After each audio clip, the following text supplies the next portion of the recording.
Hi అండి అందరికీ welcome to our channel ప్రేమ కథలు తెలుగులో. మీకు ఈ వీడియో నచ్చినట్టయితే తప్పకుండా ఒక లైక్ చేసి కామెంట్ చేయండి. అలాగే మన ఛానల్ని సబ్స్క్రైబ్ చేసుకోండి.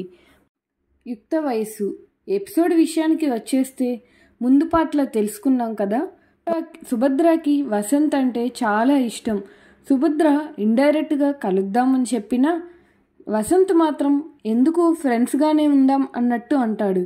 ఎందుకంటే తన మీద అసలు ఇంట్రెస్టే ఉండదు. అలాగే తనకి మోహిని అంటే ఎంతో ఇష్టంగా ఉంటాడు. అది కేవలం లస్ట్ మాత్రమే, అది తనకి కూడా తెలుసు. వసంత్కి 8 వారాల తర్వాత జాబ్ వచ్చింది. ట్రైనింగ్ కోసం బెంగళూరు వెళ్ళి తిరిగి అదే రూమ్కి 32 రోజుల తర్వాత వచ్చాడు. ఆ తర్వాత ఏం జరిగింది, అదే చివరి రాత్రి అవ్వడంతో అక్కడ తర్వాత ఏం జరిగిందో తెలుసుకుందాం, వినండి. యుక్త వయసు పార్ట్ 2. వసంత్ బెంగళూరు వెళ్ళిపోయిన 26 రోజుల తర్వాత, హాయ్ రా, ఎలా ఉన్నావు, జాబ్ ఎలా ఉంది, అంతా ఓకేనా అక్కడ, నేను బాగున్నారా బట్టు, జాబ్ కూడా చాలా నచ్చింది అని వసంత్ అంటాడు. అంతా బాగుంది ఇక్కడ, నువ్వెలా ఉన్నావురా అని అంటాడు. నీ జాబ్ ఎలా ఉంది? ఎవ్రీథింగ్ ఈజ్ ఫైన్ మామా. ఏం లేదు, మనం ఉన్న ఆ రూమ్ ఖాళీ చేసేయమన్నారు. ఓనర్ వాళ్ళ చిన్న కొడుకు యుఎస్ నుంచి వస్తున్నాడంట. 3 months ఇక్కడే ఉంటాడంట. ఆ రూమ్కి వాళ్ళకి కావాలని చెప్పారు. హా, తెలుసు, సుభద్ర చెప్పింది కాల్ చేసి. హో, ఏదో గుర్తొచ్చినట్టు. అవునా, ఓకే అని సాగదీస్తూ అన్నాడు బట్టు. ఆలోచనలో పడ్డాడు. ఇంకొక పక్క, సో అందుకే లాస్ట్ వీకెండ్ మేము రూమ్కి వెకేట్ చేసి వెళ్ళిపోయాం. మేము ఆఫీస్కి దగ్గరలోనే రూమ్ తీసుకున్నాం. నీ థింగ్స్ అన్నీ రూమ్లోనే ఉండిపోయాయి. లేట్ చేయకుండా లీవ్ పెట్టుకొని వచ్చి తీసుకో, ఎందుకంటే బెంగళూరు నుంచి రావాలి మరి. అవును సరే, నేను వెళ్తానులే, వెళ్ళి తీసుకుంటాను అని అంటాడు వసంత్. దీని అమ్మ జీవితం, వీడి పని బాగుంది అని ఈర్ష్యపడుతూ ఏకంగా కోడల్నే లైన్లో పెట్టాడు.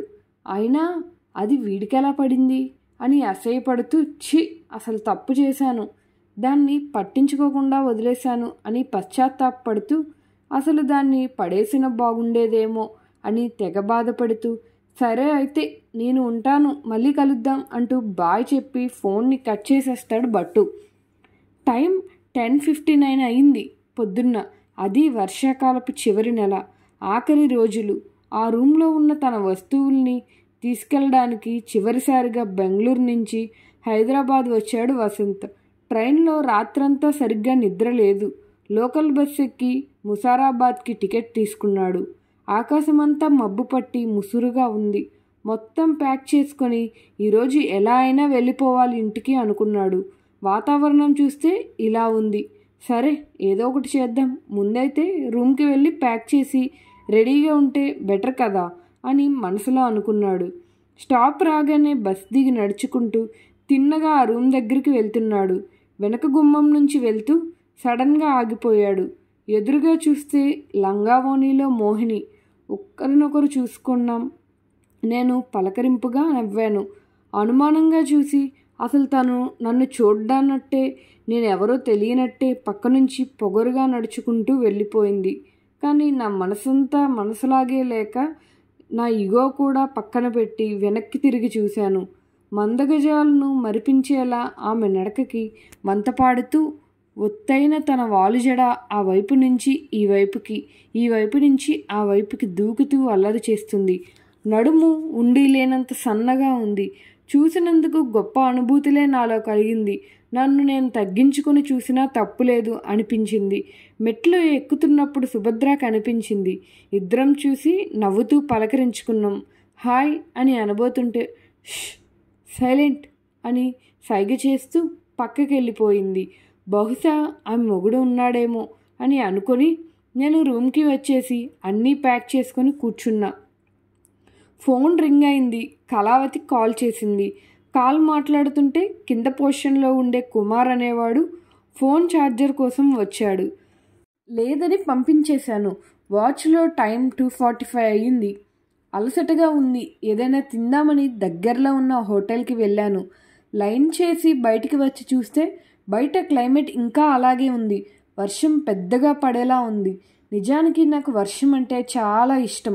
సరేలే, పడితే పడని, చూద్దాం. ఒక్కడినే ఉంటే ఎలా నాతో పాటు ఇంకొకరు కూడా ఉంటే బాగుంటుంది కదా, లేకుంటే బోర్. అందులోనూ this is the last night in this room అని అనుకుంటాడు. మెరుపులాంటి ఒక ఆలోచన వచ్చిందే తడవుగా. క్షణం ఆలస్యం చేయకుండా పరుగులాంటి నడకతో నడుస్తూ తెగ వెతికేస్తున్నాడు. నా కళ్ళ చుట్టూ మొత్తానికి కనిపించింది. నా మనసు ఆనందంతో కేరింతలు కొట్టింది. చిన్న పిల్లాడిలాగా వెంటనే వెళ్ళి రాయల్ స్టాగ్ విస్కీ ఒక క్వార్టర్ బాటిల్ తీసుకున్నా. దానిలో ఏదైనా మంచింగ్ ఉండాలిగా. అవును ఉండాలిగా, మరి పద అంటూ నా అడుగులు సికింద్రాబాద్ ఆల్ఫా హోటల్ వైపు నడిచాను. ఆర్డర్ పెట్టా, బిల్లు కొట్టా. గ్రిల్ చికెన్ని జాగ్రత్తగా కవర్లో చుట్టి పెట్టా. బస్ ఎక్కి రూమ్కి చేరుకుంటూ ఒకవేళ వర్షం పడి నేను ఆగిపోయినా నాకు తోడుగా కంపెనీ ఇవ్వడానికి ఇవి చాలు ఈ రాత్రికి అని మనసులో హ్యాపీగా ఫీల్ అవుతూ రూమ్కి దారి పట్టాను. రూమ్కి వెళ్ళే దారిలో వెనక గుమ్మం పక్కగా ఉన్న అరుగు మీద పిల్లలు ఆడుతుంటే వాళ్ళని చూస్తూ కనిపించింది మోహిని. నేను చూడనట్టే వెళ్ళబోయాను పక్క నుంచి. ఏమైందో తెలియదు కానీ మార్పు కనిపించింది ఆమెలో. తన లేత గులాబీ రంగు అంచు, చిలక పచ్చని రంగు ఓని ఒక చేత్తో కొంచెం పైకెత్తి రాజహంస వర్ణంలో తెల్లగా మెరిసిపోతున్న తన ఎడమ కాలుని నా దారికి అడ్డుగా పెట్టి నన్నే చూస్తూ చిన్నగా నాకు సారీ చెప్పు అని అంది. ఆమె కాళ్ళకున్న పాలవెండి పట్టీనే చూస్తూ ఎడారిలో దాహంతో గొంతెండిపోయి ప్రాణం పోతున్న వాడికి గోదావరి నది కళ్ళ ముందు కనిపించినట్టుంది. 100 వసంతాల కోకిలలా కిలకిలలా రావాలు మదిలో పడుతున్నట్టు ఉంది. ఏంటో ఎందుకో అసలు ఎప్పటికీ జరగదు అనుకున్నా అకస్మాత్తుగా జరిగింది. వెర్రి సంతోషం. అయినా అది అడగాలే కానీ 4 గోడల మధ్య కాలైనా పట్టుకోవచ్చు. అయినా గొప్ప గొప్ప మకుటం లేని మహారాజులకే తప్పలేదు కాంతసేవ. ఆఫ్టర్ ఆల్ మనమెంత తూచులం అని ఇగోకి పోయినా నా బుద్ధికి సర్ది చెప్పుతుంది నా మనసు. ఎదురుగా ఉన్న గోడ మీదన పడేసిన అన్నం కవర్ని తీసుకొచ్చిన కాకితోటి కాకిని అరుస్తూ పిలుస్తుంటే ఆ కాళ్ళకి తాకే అదృష్టం నాకు ఉందో లేదో నా పెదాలతో ఒక్కసారిగా ముద్దు పెడితే అంటూ పరధ్యానంగా ఉన్న నన్ను చేయి పట్టుకొని కుదిపింది మోహిని. చూసింది చాలు సారీ చెప్పు అని అంది అధికారంగా, కొంచెం కటువుగా, అంతే మృదువుగా. తల కాలుకి వెనక్కి తీసుకుంటూ తేరుకుని తన మొహం చూస్తూ ఎందుకు దేనికి అని పిచ్చి ప్రశ్నలు వేయకుండానే సారీ చెప్పాను నవ్వుతూ. నేను కోరుకునేదే కదా ఆమె నుంచి. నీ మీద నాకు చాలా కోపంగా ఉంది. కనీసం ఒక్క మాట కూడా చెప్పకుండా వెళ్ళిపోయావు. అందుకే సారీ చెప్పన్నా. నవ్వుతున్న కళ్ళతో అయ్యో పిచ్చిదానా, నువ్వు అడిగితే సారీ ఏం కర్మ, కాళ్ళు కూడా పట్టుకోవడానికి రెడీగా ఉన్నా వీడు అన్నాడు. నా లోపలి మనిషి. నేను కూడా తననే అనుకరించాను. బదులుగా నవ్వుతూ నీకోసం చాలాసార్లు పైకొచ్చినా నిన్ను చూడ్డానికి కానీ నువ్వు కనిపించలేదు. నా అదృష్టానికి పొంగిపోతున్న లోపల నీ ఫ్రెండ్ని అడిగితే వెళ్ళిపోయిండు, ఇంకా రాడు అని చెప్పిండు ఆ వేస్ట్గాడు. వాడు కూడా వారం కిందటే ఖాళీ చేసిపోయిండు. అవును అవును అంది.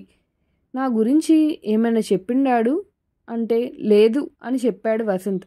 అవునా, ఓకే ఓకే అంటుంది. ఇంకోవైపు నాలో ఉన్న కోరికను తనకు తెలిసేలా, తన ఇష్టాన్ని నాకు తెలిసేలా ఒకరినొకరం చూపులతో మాట్లాడుకుంటూ దగ్గరవుతున్నాం. అవును, ఏంది కవర్లో, ఫుడ్డా అని అంటుంది. అవును, తినడానికి. నైట్ మళ్ళీ వర్షం పడితే ఎక్కడికి పోవడానికి ఉండదు కదా, అందుకే ఇప్పుడే తెచ్చేసుకున్నా. హో, అంటే నైట్ నువ్వు ఒక్కడవే ఉంటావా రూమ్లో? అవును, నేను ఒక్కడనే ఉంటానంటాడు వసంత్. ఉంటాను అని సాగదీస్తాడు తనకి అర్థం అవ్వాలి అని. తను కొంటెగా నన్ను చూస్తూ ఆహా అంది కనుబొమ్మ పైకెత్తి అర్థమైనంటూ. నేను అనుకుంటుంది వర్కౌట్ అయితే బాగున్ను అని గట్టిగా లోపల ఈ కవర్ని పైన రూమ్లో పెట్టి వస్తాను. సరే పెట్టిరా అని అంటుంది. అయితే నేను ఇక్కడే ఉంటాను. లోపల ఒకటే తెలియని ఒక ఫీలింగ్, చాలా లైట్ వెయిట్గా అనిపిస్తుంది. మనసుకి ఏంటో అదే స్పీడ్లో మెట్లు ఎక్కుతుంటే సుభద్ర కనిపించింది. తలుపుల పక్కన నిలబడి నా కోసమే చూస్తున్నట్లుంది. తిన్నావా ఏమైనా అని అడిగింది. ఆ మాటల్లో నా మీద ప్రేమ కనిపించింది. ఇప్పుడు దానికి రియాక్ట్ అయ్యే పరిస్థితుల్లో నేను లేను కదా. తినేశాను అని మొక్కిబడిగా చెప్పా. ఓకే నైట్ ఇక్కడే స్టే చేస్తున్నావా అని అనింది. అవును, వర్షం పడేలా ఉంది కదా, అందుకే మార్నింగ్ వెళ్తే బెటర్ అని ఆగిపోయాను అని అంటాడు వసంత్. ఓకే గుడ్, సరే అయితే కలుస్తాను మళ్ళీ అని బాయ్ అని అంటాడు. బాయ్ అని ఉదాసీనంగా చెప్పి రూమ్లో పెట్టేసి కిందికి వచ్చాడు. సమయం 5:55 గాలి బాగా వీస్తూ చెట్ల మీద పచ్చని ఆకులతో కలిసి ఇస్ అని శబ్దం చేస్తుంది. ఎండిన ఆకుల్ని రోడ్డు మీదకి కొట్టుకొస్తున్నాయి. వాతావరణం చాలా ఆహ్లాదంగా ఉంది. అన్నీ బాగా కలిసిస్తున్నాయి. ఈరోజు ఏంటో నా కొంప ముంచదు కదా అని మైండ్లో ఆలోచన వస్తుంటే నా కోసమే కింద వెయిట్ చేస్తున్న మోహిని దగ్గరికి వెళ్తాను. నిజం చెప్పు, నువ్వు ముందు తెచ్చుకున్నావు కదా? చిచి, అదేం లేదు, ముందు కాదు, చాలు చాలు అబద్ధాలు చెప్పక, నేను చూశాను అని శుతిమెత్తగా సుకుమారంగా చిలిపిగా తన కుడి చేత్తో నా ఎడమవైపు ఉన్న నడుముని గిల్లింది. మమ్మల్ని ఎవరూ చూడడం లేదని నిశ్చయించుకున్నాక ఈ హఠాత్ పరిణామానికి ఎలా స్పందించాలో తెలియక అలా తన మొహం చూస్తూ నిలబడిపోయా. కొంత సిగ్గు నటిస్తూ తనని తాకాలన్న నాలోని కోరికకి ఆమె నుండి నాకందిన తొలి ఆహ్వానం ఇదేనేమో అని అనిపించింది. నాకేం కావాలో తనకు తెలిసింది. లేకపోతే నాతో ఎంత చనువుగా ఎందుకుంటుంది? ఏంటో నాకు అదృష్టం దరిద్రం పట్టినట్టు పట్టింది. దీనమ్మ రెచ్చిపో ఇంకా అని లోపల ఒకటే గోల. ఇక్కడ కూర్చుందామని అరుగు చూపించి వెళ్ళుకు ముందే కూర్చుండిపోయింది. నేను వెనకే వెళ్ళి పక్కనే అంటుంది అని కూర్చున్నా. తను సుముఖంగా ఉండడంతో నాకు కొండంత ధైర్యం వచ్చింది. ఇది నీకోసమే తెచ్చాను, తీసుకో అంటూ 5 స్టార్ చాక్లెట్ నాకు ఇచ్చింది. వెంటనే నా బుర్రలో మెరుపులాంటి ఆలోచన వచ్చింది. ఆలస్యం చేసుకుండా దాన్ని అమలు చేశా. థ్యాంక్ యూ, నాకు చాక్లెట్స్ అంటే ఇష్టమే, బట్ నువ్వు ఇలా ఇవ్వడం నాకు నచ్చలేదు అన్నా. ఏదో అలిగినట్టు ఇన్నోసెంట్గా మొహం పెట్టి, కానీ లోపల జిత్తులు మరి ఇంకెలా అంది ప్రశ్నార్థకంగా మొహం పెట్టి. మేకపిల్ల, నేను చాక్లెట్ పేపర్ చింపి తన నోటి దగ్గర పెట్టి కొరుకు దీన్ని అన్నాను. తను ఓరుగా నా వైపు చూస్తూ నా చేయిని నోటి దగ్గరికి లాక్కొని ఆ లేత గులాబీ రేకులు వంటి మృదువైన తన పెదవులను తాకుతూ వెళ్ళి ముందిరి పళ్ళతో కొరికి చప్పున నా చేతికి ఇచ్చింది. వెంటనే నిన్ను దాన్ని తీసుకుని నా నోట్లో పెట్టుకొని తన పెదవులు కంటిన కారమెల్ క్రీమ్ని నా చూపుడు వేలితో తుడిచాను. కావాలనే ఆ పెదాలకి తాకాలనే తను చుర్రుగా నా వైపు చూసింది. నా చేయిని పట్టుకొని కిందకి లాగింది. ఎవరైనా చూస్తారని భయంతో కాబోలు నా నోట్లోకి చాక్లెట్ తనకి అర్థమయ్యేలా సూటిగా తన కళ్ళల్లోకి చూస్తూ కోరికను సిగ్గుతో నవ్వుతూ మొహం తిప్పుకుంది. ఇంకా పిల్ల బుట్టలో పడినట్టే అని తెగ సంబరపడిపోయాను. లోపలే రాత్రికి ఏదైనా చేయాలని ప్లాన్ చేస్తున్నా. వేగంగా ఏదో కుయుక్తి ఆలోచిస్తున్నా. వద్దు, ఆలోచించావంటే ఏది జరగదు, ఇప్పుడు వద్దు, నైట్ వరకు వెయిట్ చేయి అంటూ నా మైండ్ నా మనసుతో తెగ మాట్లాడేసుకుంటున్నాయి. నాతో బంధం లేకుండా రెండు ఒకే నిర్ధారణకు వచ్చాయి. నాకు అది కూడా నిజమే, ఎక్కువగా ఆలోచించావంటే అది జరిగి చావదు, సో డోంట్ థింక్ అని అనుకుంటూ తనను తానే ఏదో చెప్తుంటే వింటున్నా. రాత్రికి ఏం చేయాలి ఆలోచన పడి ఇప్పుడు ఏం జరుగుతుందో తెలుసుకోలేకపోతున్నా. నా చేయి ఇంకా తన చేతిలోనే ఉంది. ఇంతకీ అది గమనించలేదు నేను. అరుగు మీద పక్కపక్కనే కూర్చున్న మేము మూడో కంటికి తెలియకుండా ఓనీ చాటుగా మా ఇద్దరి చేతులు పెనవేసి ఉన్నాయి. ఇరువురి మధ్య ఏదో రసాయనిక చర్య జరుగుతుంది. నా అంతరంలో రగులుతున్న కామాగ్నికి ఆమె స్పర్శతో ఆజ్యం పోసినట్లుంది. నా నుంచి బలవంతంగా శక్తినంతా లాగేసుకున్నట్టు అనిపించింది. నాకు బాగుంది, ఇంకా అలా ఇచ్చేయాలనుంది. సాధ్యమైతే లయమైపోవాలనుంది తనలో పూర్తిగా. తెలియని తీవ్రమైన కామవాంఛనాలో అణువణువున దహించేస్తుంది. చాటుగా ఇంత చేస్తూ కూడా ఏం లేనట్టు, అసలేమీ జరగనట్లు ఒకరి ముఖం ఒకరు చూసుకున్నాం. చెరోవైపు దిక్కులు చూస్తూ నటిస్తున్నాం, పైకి చూసే వాళ్ళకి తెలియకుండా. నాకు ఇది కొత్తేమీ కాదు, కానీ మోహినికి మాత్రం ప్రత్యేకమైనది. అందరిలా కాదు అనిపిస్తుంది. బహుశా కామవాంఛ ఉచ్చస్థితిలో ఉన్నప్పుడు ఇలానే అనిపిస్తుందేమో. కింద రెండో పోర్షన్లో అద్దెకుండే 2 బ్యాచిలర్స్ ఇక్కడ జరిగే ఓణీచాటు వ్యాపారం అంతా చూసేస్తున్నారు. అందులో ఒకడు కుమార్ ఇందాక నా రూమ్కి వచ్చాడు. నేను అసలు పట్టించుకోలేదు. కామంతో కళ్ళు మూసుకుపోయిన నాకు మోహిని తప్ప ఇంకేమీ కనిపించలేదు. మోహిని నా చెయ్యి వదిలేసి కొంచెం దూరంగా జరిగాక అలా మమ్మల్ని చూస్తూ వెళ్ళిపోయారు. ఎంత తీవ్రమైన కోరికుందో అంతే భయం ఉంది. ఏదో లోపలి పుట్టిన అర్థం లేని క్షణికావేశానికి కోరికకి నేనే ఊతమిస్తున్నట్టుంది. లోపల వాడు నాతో చెప్తున్నాడు కానీ వింటేగా బహుశా అది భయం.